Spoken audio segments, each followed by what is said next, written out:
and welcome to Lily High on Life with a fabulous guest that we've had before, and I am always I'm always excited to welcome him back. Warren Wills, thanks for coming back. I'm always thrilled to see your radiant, lovely self, Lily. It's a great pleasure being here. And I am always overwhelmed by the not only amount of stuff that you do, but the caliber of stuff that you somehow manage to create. It really is truly awe-inspiring. Well, thank you. I'd love to say it's not taking a toll on me, but at the moment I feel like I'm being browbeaten. And can we have a few more days in the week, please, Lily? Hours in the day. That's it. Warren, launch in. Tell us about some of the projects you're currently involved with. Well, my main focus has now been that my energy has been stolen away by the Eurasian world. And the first question, of course, is what in fact is the Eurasian world? Well, it's certainly not Eastern Europe. Eurasia is best known as Kazakhstan, Uzbekistan, Azerbaijan, Turkey, Armenia, Mongolia, Central Asia. So that is Eurasia. Interestingly enough, as I've discovered this week, Israel is a part of Eurasia. Oh. But then I thought, well, if it's a part of Eurovision, it can be part of anything. So Israel is a part of Eurasia. And I say that because I'm involved in the inaugural Eurasian Arts Festival. And it's happening here in December. We have a delegation, government delegation coming over from Kazakhstan. We have two Israeli writers. We have Aboriginal arts.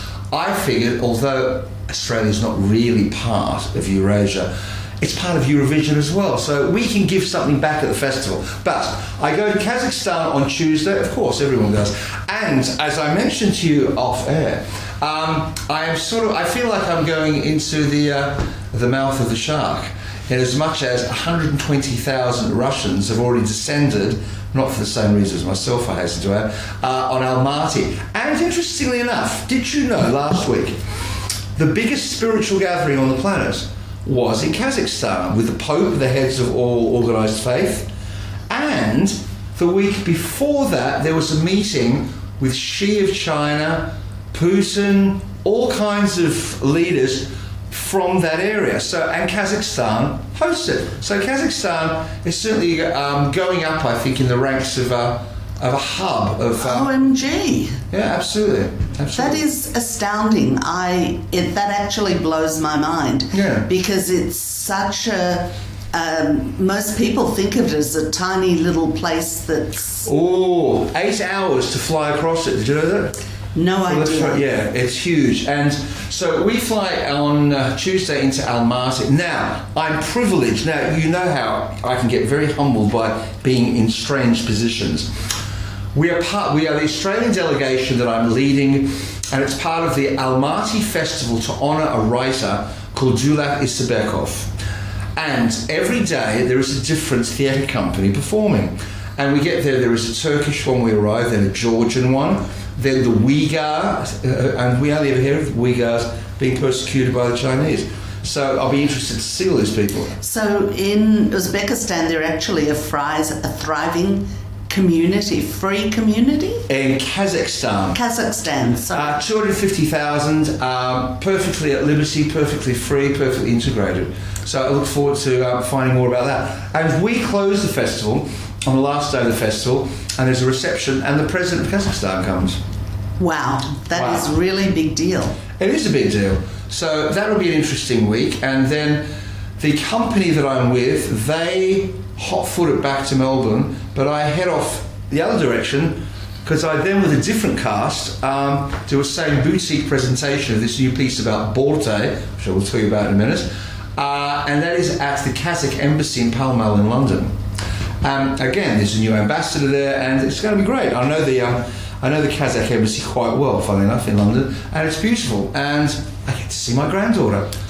And then I come back here, and then we do the world premiere of a piece called Borte, Empress of the World, which I'm really excited about, because every time I speak to people, it's kind of like, isn't it great to do something where a woman, a powerful woman with opinions, who historically was part of the biggest empire in the world until the British Empire. What I didn't know, if I say to you Genghis Khan, most people say, well, tribes, feuding, conquering. Did you know the first postal service in the world was developed by Genghis Khan? I did not. The post. There's so many legacies and achievements. What I find particularly interesting about script is in a current climate where, and you've only got to look at what's happening in Iran, where women's rights in so many places are virtually back in the Stone Age. I mean, it's... But I had never heard of Borte. Mm-hmm. So just fill some other people who may not be as... Well, interesting you say that. Absolutely, because the first thing I said, we can't call a piece Borte in Australia. They say, you Borte that here, and I sold that over there. So I said, what we'll do, we'll call it Borte - Empress of the World. She was the childhood sweetheart and long-suffering wife of Genghis Khan, which is the correct pronunciation. And very feisty, very opinionated, but very truthful, full of integrity, courage. I mean, quite incredible, devoted. And in fact, he was somewhat of a genius when it came to military strategy, to military tactics, and a lot has been carried on.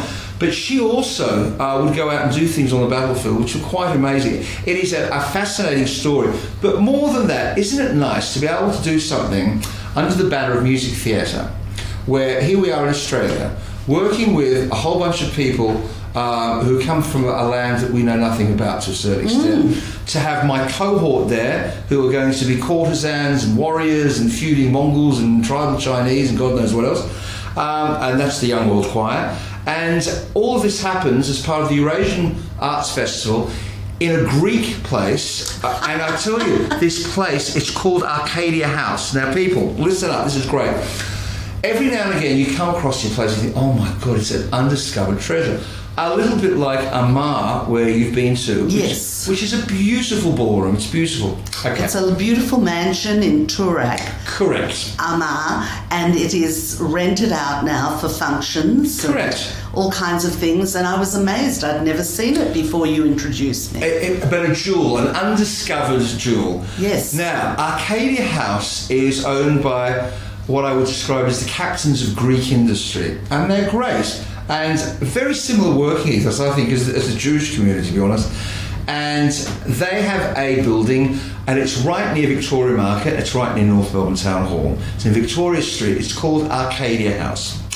The two people that I'm dealing with are absolute guns. They're fabulous Greek entrepreneurs. She is an architect, and I said, so what are you working on at the moment? I'm building a cricket stadium and a basketball centre for the Commonwealth Games 2026. And he's a real high flyer. His name is John Dimitropoulos, and huge commendations to both. But this venue is extraordinary, and I'll tell you why. First of all, the main performing space in there is a 1920s Art Deco 400-seat ballroom, which is amazing. At the back is an enormous kitchen, fully equipped to feed, and they do functions, 400 people. Wow. First floor is a smaller version of that. There is a room where you can get about 150 people in, fully equipped kitchen. Next floor, same thing again. Smaller room, about 100, but fully equipped kitchen.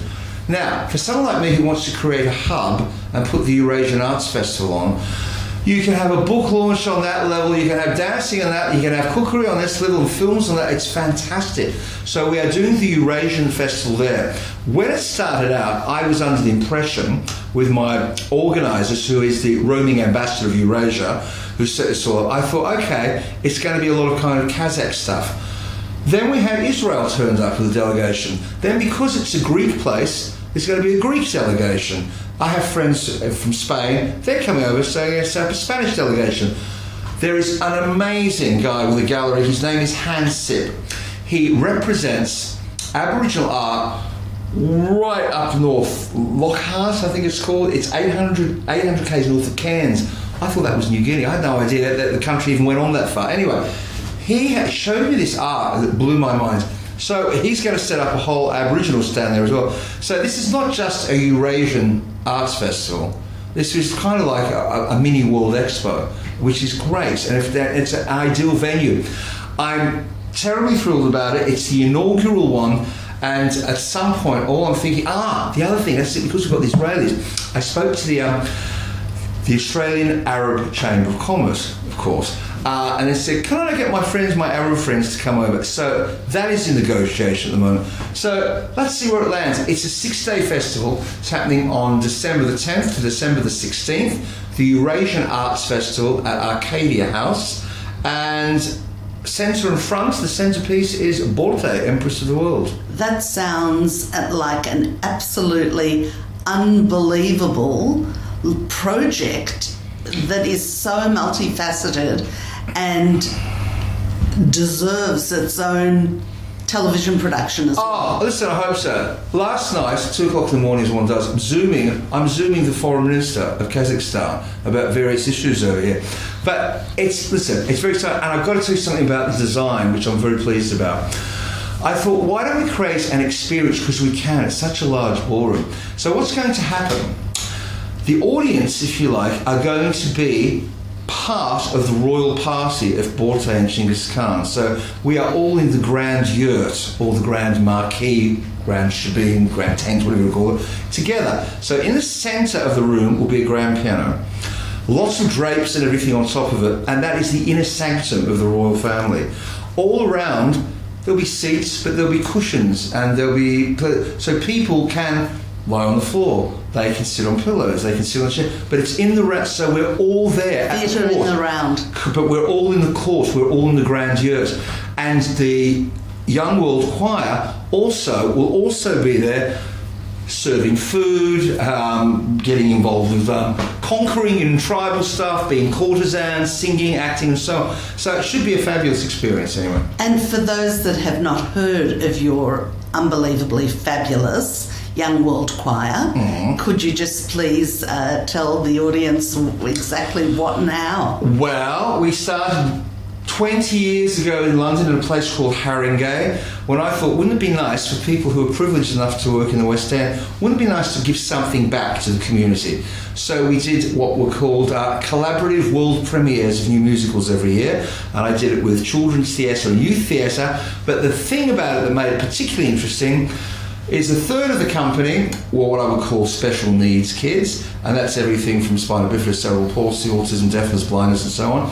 A third are what I call at-risk kids, homelessness to domestic violence, young offenders, alcohol abuse, etc. And a third, for want of a better term, were mainstream kids. Mainstream kids had never worked with young offenders. Kids with spina bifida, cerebral palsy had never been on a stage and danced, done choreography with mainstream kids. It was fantastic. And then it grew. So it grew from there, and it ended up becoming, for adults, so it became intergenerational, multi-faith, multi-ability, multi-everything. And we love it. We love it. And you've seen it, and Lily, you have been such a fabulous supporter of this work. Oh, so thank you. How could you not? So thank you. How could you not? And Melbourne has its very own choir, as do different places in the world, like London has continued, and I'm sure wherever you go. What's interesting here, this was the first time, listen, every time we do, I don't plan anything, things happen. And, you have a high degree of what are called neurodiversity. Here we go. I used to think it was called mental health issues. I have been wizened. The correct terminology is neurodiversity. Of course, but neurodiversity means mental health issues, just so people don't get confused. I try to keep up. But we'll be politically correct. But, from my viewpoint, it was interesting because we have quite a high percentage in this cohort do have quite serious issues. In addition to which, it's the first time I've actually had a strong representation from the blind community. It is fantastic, the dedication, the love that they put into the room, and also the response and reaction from the rest of the group, particularly young people, who then are empowered with a degree of responsibility. The whole thing is to create a safe, loving, welcoming environment, free from bullying, free from ostracising, free from any of that. And it works, it really does. And it showcases so wonderfully, because you're not looking at or listening to a choir that you're saying, oh, isn't that lovely? And you don't need to be condescending about it because they're not all mainstream. They really do an excellent professional job. And they love it. And they love it. You know, we were talking about the other day, there's a lovely lady who comes whose name is Jen. And Jen comes, she's in a wheelchair and she has had a stroke. So her body is a bit of a wreckage. But my God, the soul and the spirit and the brain are perfect. She also has Parkinson's, and we had a situation where she was saying to me, and she contributes to everything, she's adorable, and she said, oh, can I change her battery? I then discovered, you learn something every day, she has a battery that is for people who have Parkinson's and epilepsy. It's a deep brain stimulator. Wow. And Australia is one of the pioneering countries for it, but it had run out after, I think, 3 years, and she was in a bad way. Suffice to say, I am good with my hands, but when someone says, can you change my battery, I wasn't expecting to be that kind of battery. Hence, she saw a neurologist, she changed it, and she's amazing, she's transformed. Her friend who brings her comes from Geelong, and they don't miss a beat, and they're fantastic. And you think, wow, isn't it nice that people can feel that they're part of something, they feel loved, they feel recognised, they're in a group, it's good for their self-esteem, for their confidence. That's how the whole world should be. And God bless you. But you're not... you'd think the Eurasian Festival would have been enough. You'd think bought on its own would be enough. You'd think the Eurasian Festival would be enough. You'd think just the World Choir might be enough. But it's not for you. You still have other projects pending. There's a few other projects pending. There is a few other projects pending, and we'll have to see how it all goes. I mean, I'm very keen. Do you know what? Since the house arrest, the incarceration that we're all forced under, the world has changed, and you'll find that particularly like producers don't want to take the same risks. There's a little bit more apprehension. And the knock-on effect now of cancelling and failure is just, it's shocking. You know, even that when people have to put things on and it's cancelled. I had a friend, he's a beautiful man, Mike Garson, and for those David Bowie lovers, he was David Bowie's musical director for 50 years. He's a genius. And it has an alumni band. It's all musicians who play with Bowie, and they tour the world, and it's sensational. And I saw them here at the Palais, and I've seen them in London. 3 hours of the best of Bowie. He had to cancel, I can't remember what it was, 72 gigs. He had his own money in it, and it's like, that's it, he's not going to tour again. It's like, never again, I can't. It's become too, listen, it will change, but I get it. It's become so dangerous. There's been so much jeopardy and risk attached to it now, but hopefully we are getting back on it. So people are afraid to come out because they're afraid of COVID? Is that what it's more than that, because if you're a producer and you're thinking you're going to pay for a cast of 20, you now have to pay for a cast of 40, because if anyone that cast comes down, the whole cast go off. You bring it. It's so expensive, and it really puts people off putting on shows now. This is the problem. A friend of mine is putting Joseph on at the moment, and when you have a show with kids, you have to have 2 pools of kids anyway. Because it's touring Sydney, so there's 4 pools of kids, and it's kind of rehearsing over the holidays, and it's in a vacuum there, and you kind of think, listen, it's great and it's selling well, but what a lot of effort, what a lot of energy. So I can see, there's a certain reticence. And listen, in addition to that, I don't have to tell you, you've only got to look at what's going on in Europe to see that it's changing every day. It's changing, major. And what about over in London, where you were spending half your time? Do you know, here's a funny thing, and I don't mean this unkindly at all. The 2 greatest moments of love and of unity this year were the Queen's Jubilee and the outpouring of respect and love when she died. Totally. The rest of the year has been a real S show. I can't say what I want to say, can I? But in London, it's been terrible, that aside. It's been a disaster. And for so many reasons. And in fact, I don't know if you saw the new girl who came in, Liz Truss. I don't know if you saw this. I don't want to get political. First of all, she's elected Prime Minister. She's a bit player because it's all about the Queen. Finally, when she gets to do something, she's done an immediate U-turn. It was a disaster. There was a run on the pound. It was a disaster. So anyway, having said all that, I'm thrilled to go and be in London and catch up with everyone. So what does that feel like, finally being a grandfather? This is my third time. Oh yeah. In fact, funnily enough, the last time I was in London, I was the first time, because of the whole Zoom phenomenon and being in lockdown, that my granddaughter, who was 2, I only saw at her birth and then on Zoom from here. So her name is Maya, and I taught her very carefully to say, "Don't forget your bag, Dad," because that's where I was going. And so she said, "Granddad, what's up? Don't forget your bag, Dad." And of course, that was another adventure this year, which is that was this year too. My gosh, that was 3 months ago. I mean, it seems like 5 years ago. It does seem like 5 years ago. You've done so much. It was April, maybe. Yeah, 4 months ago. Just quickly tell us a little bit about the Baghdad trip. I was at my daughter's wedding in London, and next thing I know, I'm in bed with COVID, and I think the whole trip is wasted. When the phone goes, "Mr. Willis, we understand that you are in London. Would you like to come to Baghdad?" And I said, "Well, how exciting! The cradle of civilization, the Euphrates, the River Tigris, and particularly for people who are Jewish. I mean, how many people have families who are starting Baghdad and Abraham?" And I said, "Well, this is interesting." I said, "I'll go online and have a look at what the Australian government website says about this." And it says, if you're Australian and you happen to be in Baghdad at the moment, leave immediately or you'll be kidnapped or killed. So I called them back and I said, "Just be on the website. It doesn't look very promising." "Do not believe the Western media. Do not believe. We're all over here." Anyway, I thought about it. I thought, listen, I'm not going as a Westerner. I'm not going as an American military contractor. I'm going as a guest of honour of the most beloved musical act in Baghdad, who hasn't been there for 20 years, and it's his homecoming.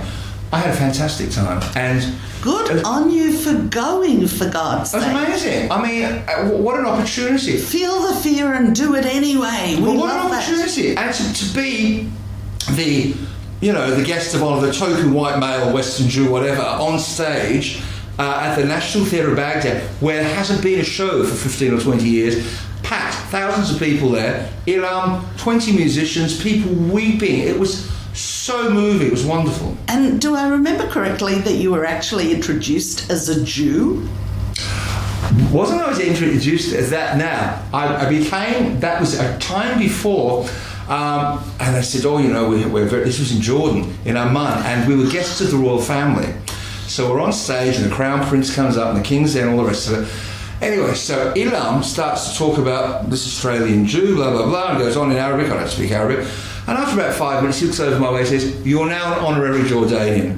And I thought, how nice. Isn't that nice that in this world, whatever people think there are their differences, that we can find all this commonality and we can all, it's how nice. Some people can just make it happen. So you are one of the few people I know that has been to Baghdad, Amman, Riyadh, Cairo, Beirut, and work there. And work there and be Jewish there. Be Jewish and everyone absolutely fine about it, because I'm not doing anything except music, and people love music. It transcends, you know what I mean? It's great. But you know what else? It's like people's hatreds are passed on to their children. For sure. They just are, and that's a fact. And yet, in this venue, in this type of forum, whereas they would normally skin you alive as a Jew, you were welcomed, accepted, and it was all good because my theory is, they were happy, they were thrilled, they were in a positive environment, and it's within that kind of positive environment that everything and anything is possible. Correct, absolutely. So you have more people hugging, kissing, and loving each other rather than threatening and hating on each other. And the world gets a whole lot better really quickly. I found it really interesting for lots of reasons being in Baghdad.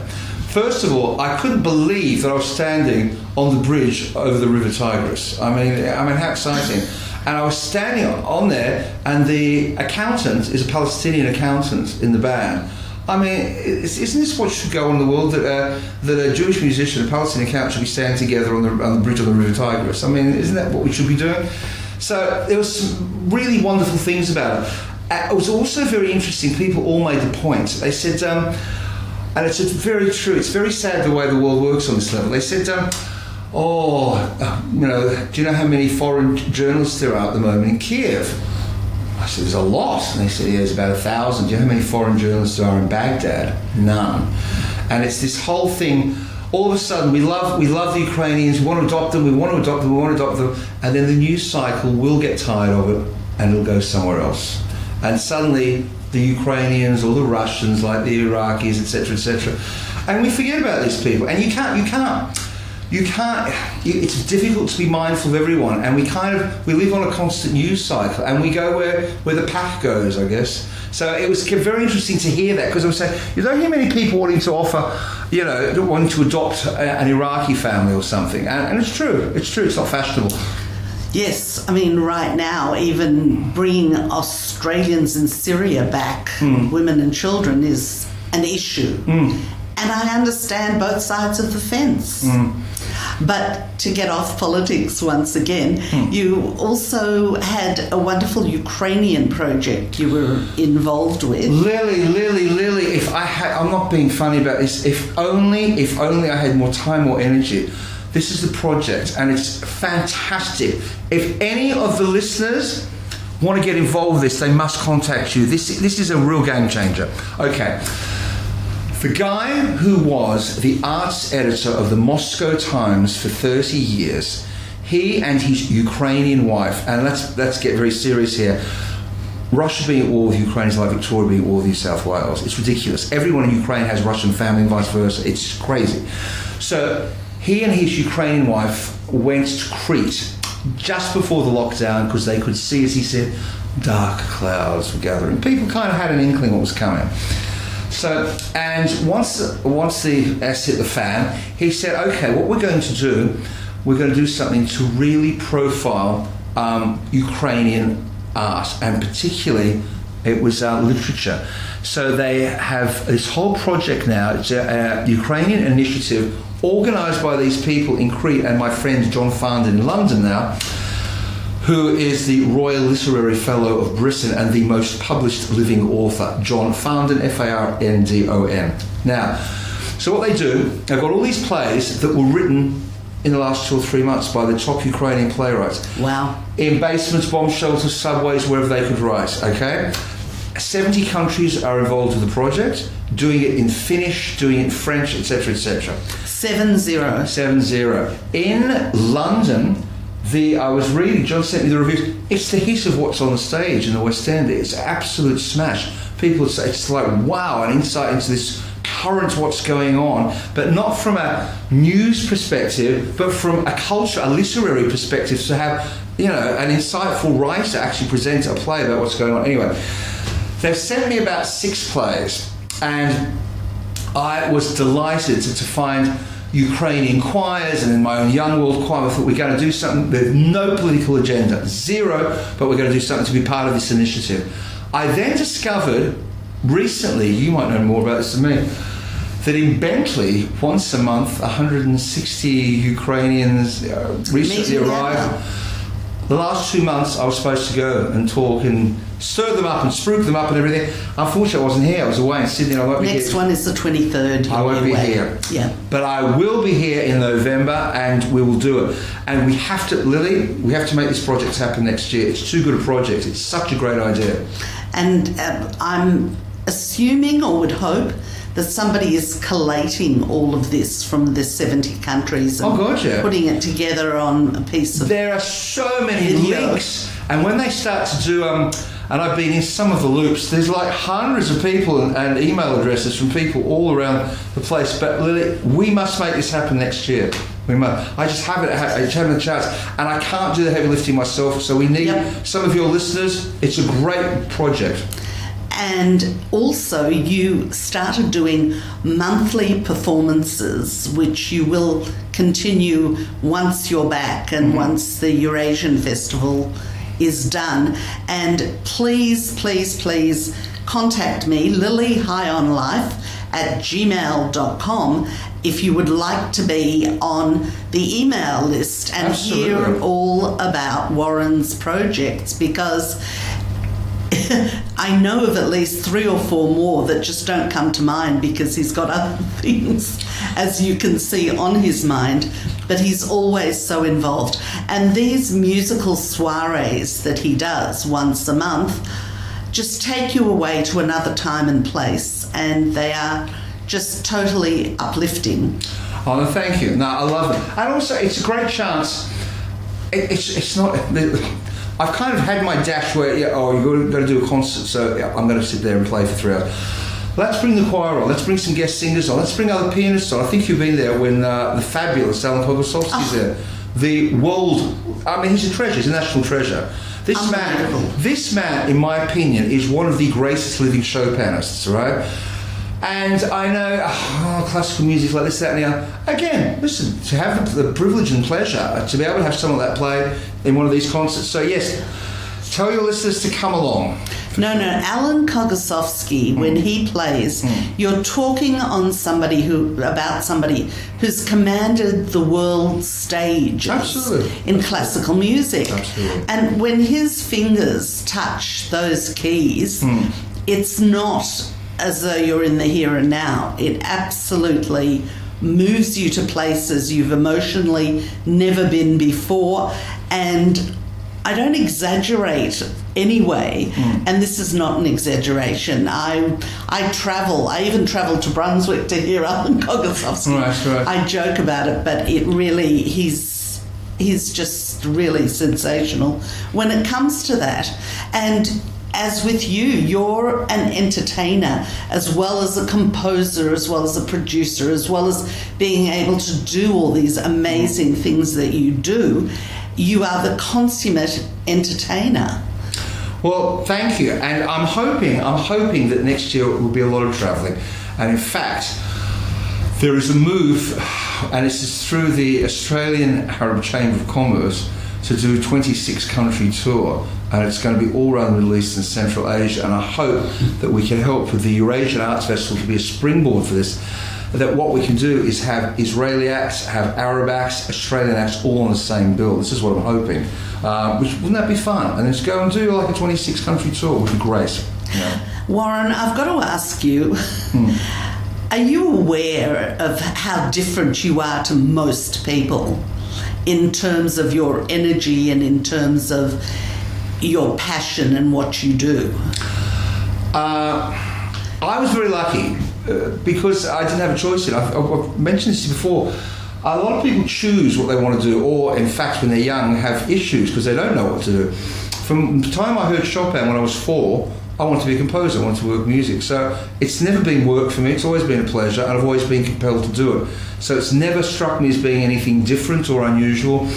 Though, I got to say, because there is a massive fraternity in the West End, you feel that you're part of this big fraternity and brotherhood and family and all the rest of it.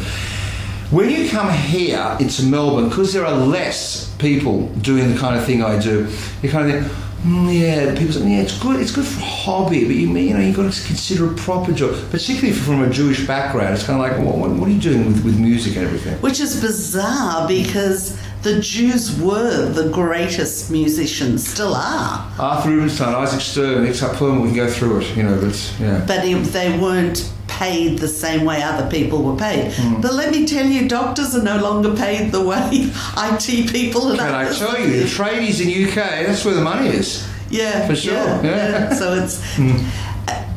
Do you, apart from when you had COVID and it knocked you out, do you ever just take a day off?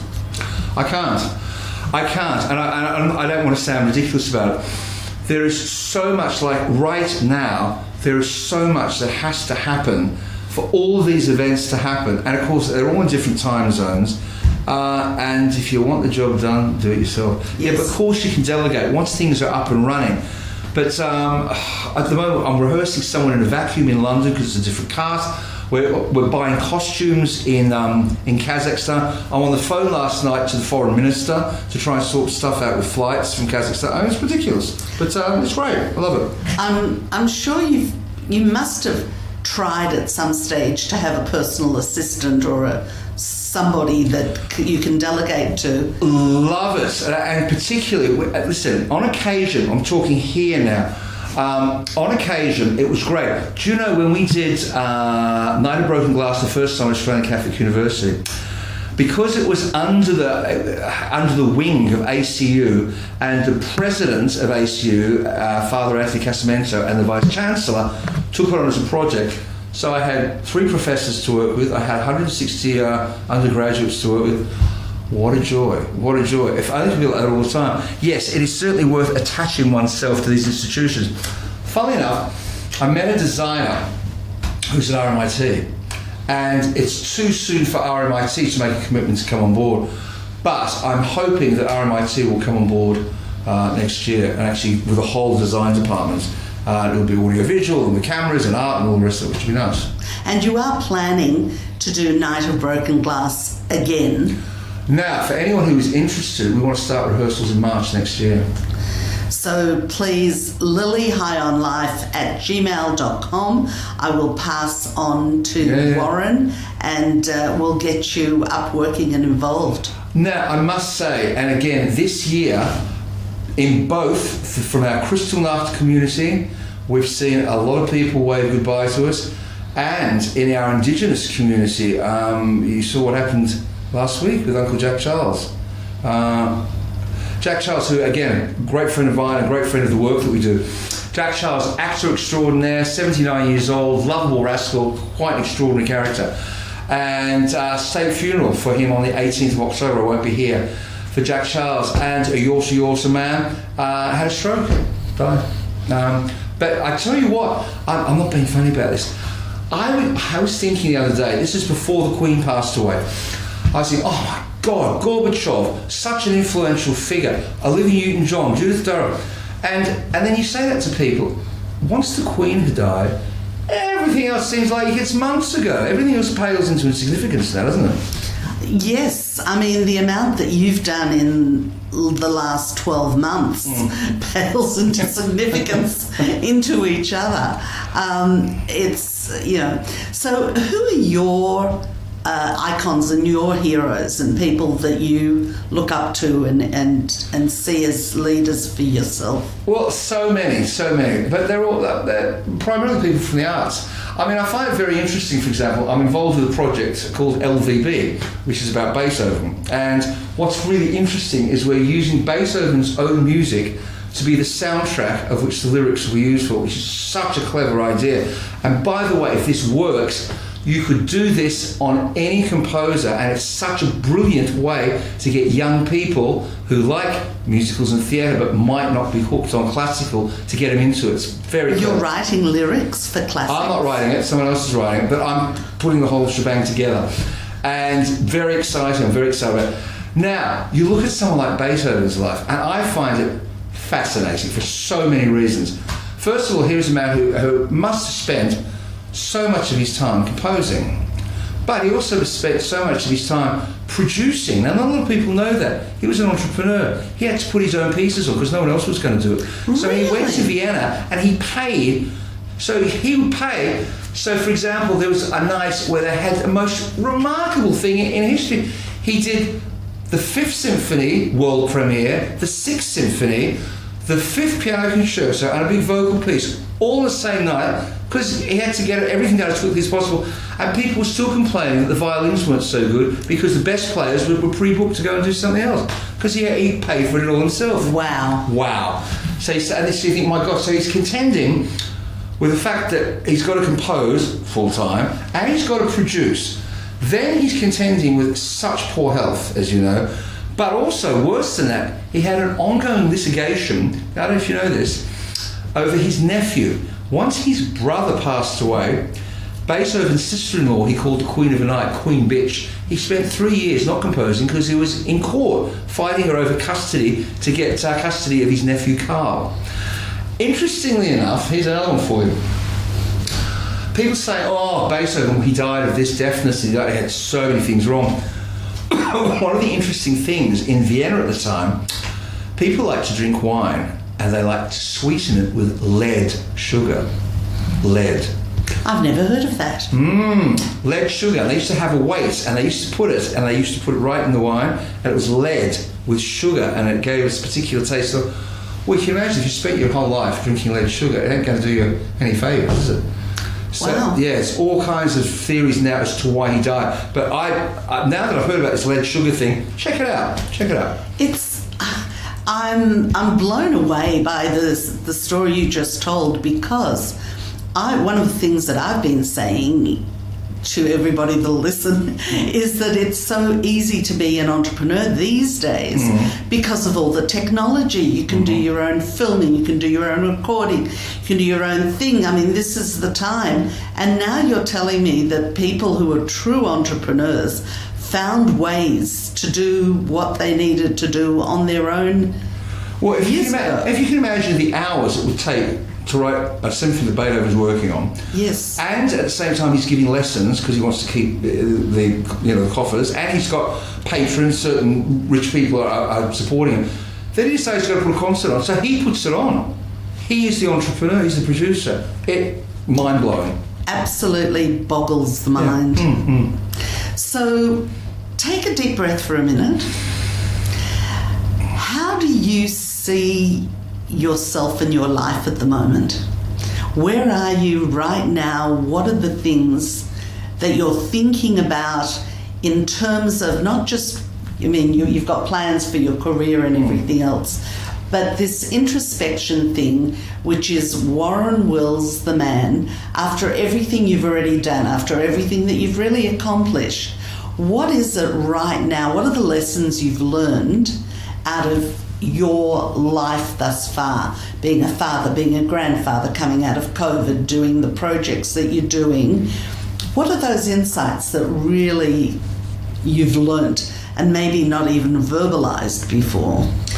Well, there's a few things here, and first of all, I can really appreciate that for people who do work in the arts, and they are very lucky when they're working. So clearly there's a lot of unemployment. For people who work regularly, you go and do a show, Judy Dench, you're getting fabulously paid to do 2 hours a day. I mean, it's nothing.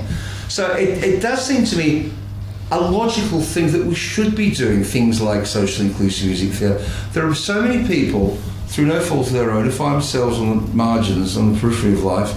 Surely, you say, what does one want to do? Well, let's just try and do what we can for the world. Let's try, and it's not difficult. But when you see and meet so many people, from what I've experienced, you're totally non-judgmental.